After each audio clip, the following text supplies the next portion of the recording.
Hello friends, welcome to my channel ready study learn. आज फिर मैं आपके सामने एक बहुत ही इम्पॉर्टेंट वीडियो लेकर के आई हूँ जो आपकी प्रतियोगी परीक्षा में आपको अच्छा नंबर स्कोर करने में हेल्प कर सकता है। क्योंकि ये करंट अफेयर्स का टॉपिक है तो ये बहुत ही इम्पॉर्टेंट होगा आपके लिए। चलिए देखते हैं आज का टॉपिक क्या है। आज का टॉपिक है भारत का 43rd यूनेस्को विरासत स्थल असम के मोइदम। यानी आप जानते हैं कि यूनेस्को द्वारा विश्व विरासत स्थल घोषित किए जाते हैं तो उसमें भारत से एक और विरासत स्थल गया है इस सूची में, जिसका नंबर 43rd है और वो असम राज्य में है। और ये मोइदम क्या है ये मैं अभी आपको आगे बताऊंगी। लेकिन अगर आपने अभी तक मेरा चैनल सब्सक्राइब नहीं किया है तो आप सबसे पहले मेरा चैनल सब्सक्राइब कर लीजिए ताकि आप तक ऐसे ही इंफॉर्मेटिव वीडियोस पहुंचते रहें। चलिए देखते हैं। असम के मोइदम अहोम राजवंश की टीला दफनाने की व्यवस्था को यूनेस्को की विश्व धरोहर स्थल सूची की सांस्कृतिक श्रेणी में शामिल किया गया है। यानी जो असम के मोइदम हैं, आप कंपैरिजन कर सकते हैं इसका जो आपके इजिप्ट के पिरामिड्स होते हैं। पिरामिड्स में क्या किए जाते थे, वहाँ के राजवंश के जो लोग होते थे उनको वहाँ पर दफनाया जाता था। वैसे ही यहाँ पर असम के मोइदम जो हैं ये भी समझ लीजिए पिरामिड की तरह हैं। और यहाँ पर क्या किया जाता था, जो अहोम राजवंश के लोग थे, रॉयल फैमिली से थे, उनको यहाँ दफनाया जाता था। और ये किस श्रेणी में है? सांस्कृतिक श्रेणी में। यह यूनेस्को के विश्व धरोहर स्थल में शामिल होने वाला भारत का 43rd स्थल है। केंद्रीय संस्कृति और पर्यटन मंत्री गजेंद्र सिंह शेखावत, देखिए ये नाम आप याद रखिएगा, ने 26 जुलाई 2024 को यह जानकारी दी। असम के मोइदम को शामिल करने का निर्णय संयुक्त राष्ट्र शैक्षिक, वैज्ञानिक और सांस्कृतिक संगठन, जिसे हम इंग्लिश में यूनेस्को कहते हैं, कि विश्व धरोहर समिति के 46वें सत्र में लिया गया। असम का तीसरा स्थल यूनेस्को की विरासत सूची में शामिल होगा। यानी असम के पहले से 2 विरासत स्थल इस सूची में शामिल हो चुके हैं और जो ये मोइदम है ये तीसरा है।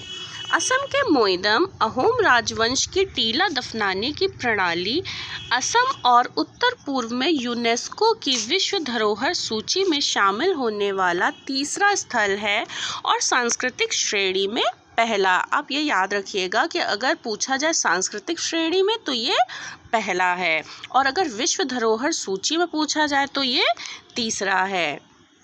असम के काजीरंगा राष्ट्रीय उद्यान और मानस वन्य जीव अभयारण्य को 1985 में प्राकृतिक श्रेणी के अंतर्गत यूनेस्को की सूची में शामिल किया गया था। मोइदम के बारे में जान लेते हैं कि मोइदम क्या है। मोइदम या आत्मा का घर ये दूसरा नाम है। दफन स्थल है जो मूल रूप से ईंट पत्थर के खोखले तहखाने हैं और जिनमें ताई अहोम के राजाओं और राजघरानों के अवशेष हैं। 13वीं शताब्दी में असम पहुंचे ताई अहोम ने राजसी परिवारों के लिए शुरू में लकड़ी से और बाद में पत्थर और पकी हुई ईंटों से मोइदम का निर्माण किया। ताई अहोम अपने शासकों को दैवीय मानते थे और उन्होंने शाही अंत्येष्टि के लिए मोइदम के निर्माण की एक विशिष्ट अंत्येष्टि परंपरा विकसित की। पूर्वी असम में पटकाई पर्वतमाला की तलहटी में मुख्य रूप से 90 मोइदम पाए जाते हैं। ताई अहोम ने पहाड़ियों, जंगलों और पानी में मोइदम बनाए जिससे एक पवित्र भौगोलिक क्षेत्र बना। ताबूतों के लिए बरगद के पेड़ों का इस्तेमाल किया गया और मोइदम में छाल की पांडुलिपियां लगाई गईं। ताई अहोम इन दफन टीलों को पवित्र मानते हैं तथा ये उनकी अनोखी अंत्येष्टि प्रथाओं को दर्शाते हैं। चलिए आगे देख लेते हैं यूनेस्को विश्व धरोहर स्थल यानी पहला, दूसरा और तीसरा स्थान किसका है।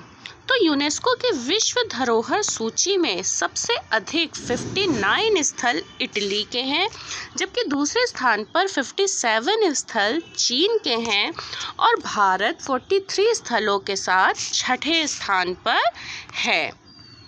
अजंता गुफा, एलोरा गुफा जो कि दोनों महाराष्ट्र में हैं, आगरा में ताजमहल और उत्तर प्रदेश में आगरा किला 1983 में यूनेस्को की सूची में शामिल होने वाले पहले भारतीय स्थल थे। आई होप आपको मेरा ये छोटा सा वीडियो इन्फॉर्मेटिव लगा होगा। अगर आपको मेरा ये वीडियो इन्फॉर्मेटिव लगा है तो प्लीज़ आप मेरे चैनल को सब्सक्राइब करिए, मेरे वीडियोस को लाइक करिए और इन्हें शेयर करिए। And thanks for watching.